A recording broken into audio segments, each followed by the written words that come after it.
Bismillahirrahmanirrahim. Assalamualaikum warahmatullahi wabarakatuh. Alhamdulillah alladzi anzalal Qur'an fi syahri Ramadan hudal linnas. Wassalatu wassalam ala rasulina Muhammad sallallahu alaihi wasallam alladzi ba'athahu Allah taala kafatan linnas basyiran wa nadhira. Pemirsa Umat TV yang berbahagia, bulan suci Ramadan adalah bulan untuk memperbanyak ibadah.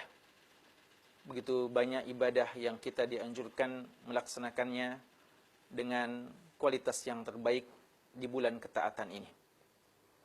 Dan di antara ibadah yang sangat spesifik di bulan Ramadan adalah ibadah yang dinamakan dengan i'tikaf. I'tikaf adalah berdiam diri di masjid dengan niat melaksanakan ibadah kepada Allah Subhanahu wa taala. Dan ibadah i'tikaf ini adalah ibadah yang sudah dikenal sejak zaman Nabi Ibrahim alaihissalam. Allah Subhanahu wa taala telah memerintahkan kepada Nabi Ibrahim alaihissalam dan anaknya Nabi Ismail alaihissalam untuk menyiapkan Masjidil Haram, di antaranya kepada al-akifin, kepada orang-orang yang beriktikaf.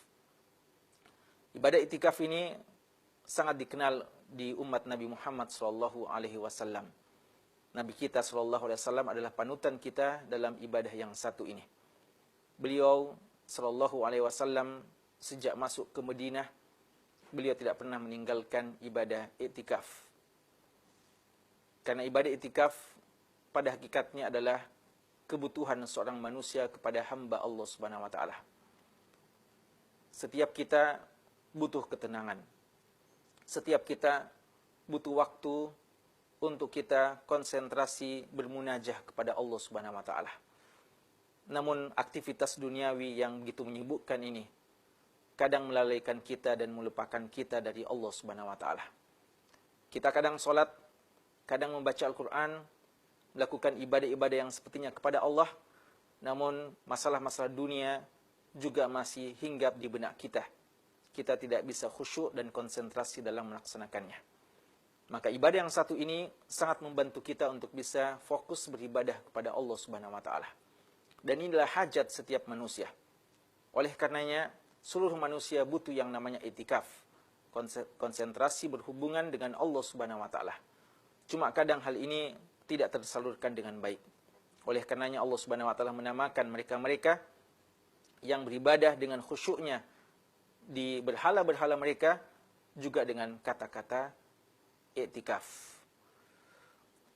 I'tikaf adalah ibadah yang diajarkan oleh Nabi SAW dan dicontohkan oleh beliau dan diikuti oleh sahabat-sahabat beliau.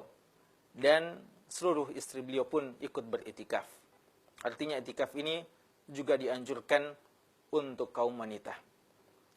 I'tikaf adalah ibadah berdiam di masjid. Tempatnya hanya boleh di masjid. Dan pendapat yang rajih bahwa masjid yang boleh digunakan i'tikaf adalah masjid yang digunakan sholat berjamaah. Selama masjid itu digunakan sholat berjamaah, maka masjid tersebut sah untuk dilaksanakan i'tikaf. Dan i'tikaf ini di antara syarat yang penting diperhatikan adalah kita bersih dari janabah, dan untuk wanita tentu saja bersih dari haid dan nifas. Karena dia dilaksanakan di masjid dan orang yang haid dan nifas dan janabah tidak pantas untuk berdiam di masjid.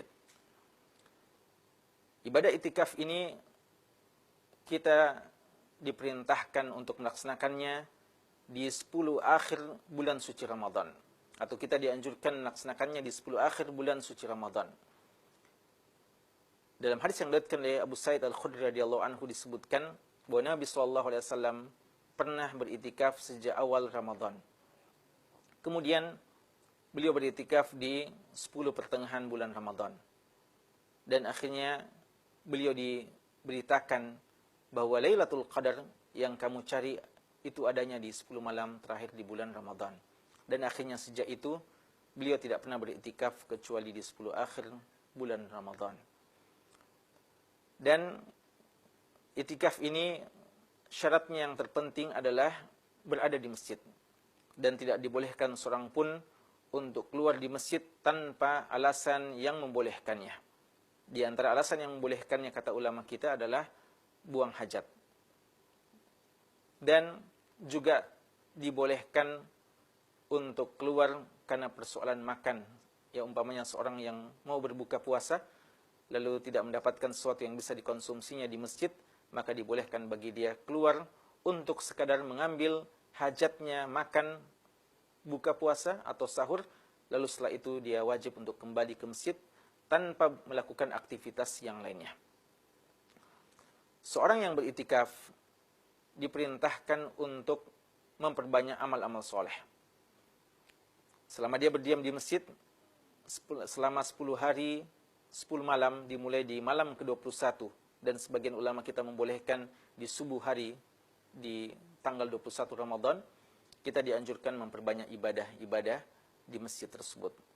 Kita melaksanakan sholat berjamaah, memperbanyak tilawah Al-Quran, tadabbur, memperbanyak zikir, dan ibadah-ibadah yang lain yang menunjang kehusyuan kita dalam peribadatan kepada Allah Subhanahu wa taala. Namun demikian, tidak terlarang bagi seorang yang beriktikaf untuk melakukan hal-hal yang mubah, seumpamanya istirahat, tidur, bahkan menyisir rambut, memotong kuku, dan yang semacamnya. Pada saat kita iktikaf, kita dibolehkan untuk berbicara dengan teman-teman kita atau jamaah yang lain yang bersama dengan kita. Namun jangan sampai hal itu yang mengambil porsi waktu kita selama iktikaf, karena dikhawatirkan hal tersebut akan merubah niat kita dan kita dikatakan sebagai iktikaf mau konsentrasi ibadah kepada Allah, ternyata kita lebih banyak dengan manusia, dengan sesama hamba, lalu kita lupa untuk berhubungan dengan Allah Subhanahu wa taala. Seorang yang beriktikaf, yang melaksanakan iktikaf dengan sunnah Nabi sallallahu alaihi wasallam, insyaallah dia akan merasakan kehusyuan. Dia akan bisa sholat berjamaah tepat waktu. Dia akan selalu tercatat sebagai orang-orang yang sholat, karena dia menunggu dari satu waktu ke waktu berikutnya. Dan dia juga akan bisa menahan pandangannya dari hal-hal yang diharamkan oleh Allah, karena dia selalu berada di rumah Allah Subhanahu wa taala. Dia juga akan bisa mengontrol lisannya, telinganya, dan seluruh anggota tubuhnya untuk tidak bermaksiat kepada Allah Subhanahu wa taala. Dan seorang yang iktikaf akan menjadi orang-orang yang insya Allah mendapatkan saf-saf yang terdepan pada waktu sholat berjamaah. Dan lebih dari itu, seorang yang iktikaf akan mendapatkan hati yang khusyuk, akan sensitif ketika mendengarkan ayat-ayat Allah dibacakan, peka hatinya, mudah menangis karena takut kepada Allah Subhanahu wa taala dan rindu akan surga Allah Subhanahu wa taala dan pertemuan dengan Allah Subhanahu wa taala. Maka pemirsa umat TV yang berbahagia, ibadah yang satu ini yang sangat mulia, yang dicontohkan oleh Nabi kita sallallahu alaihi wasallam dan diikuti oleh para sahabatnya dan istri-istri beliau, sepatutnya kita laksanakan juga walaupun sekali dalam kehidupan kita. Nabi kita sallallahu alaihi wasallam adalah orang yang tersibuk, paling banyak mengurus umat dan senantiasa hidup untuk umat. Namun setiap tahunnya beliau mengkonsentrasikan diri 10 hari 10 malam hanya bersama dengan Allah Subhanahu wa taala, konsentrasi ibadah. Oleh karena itu, jangan sampai kita termasuk hamba-hambanya yang tidak pernah merasakan manisnya, nikmatnya ibadah iktikaf ini.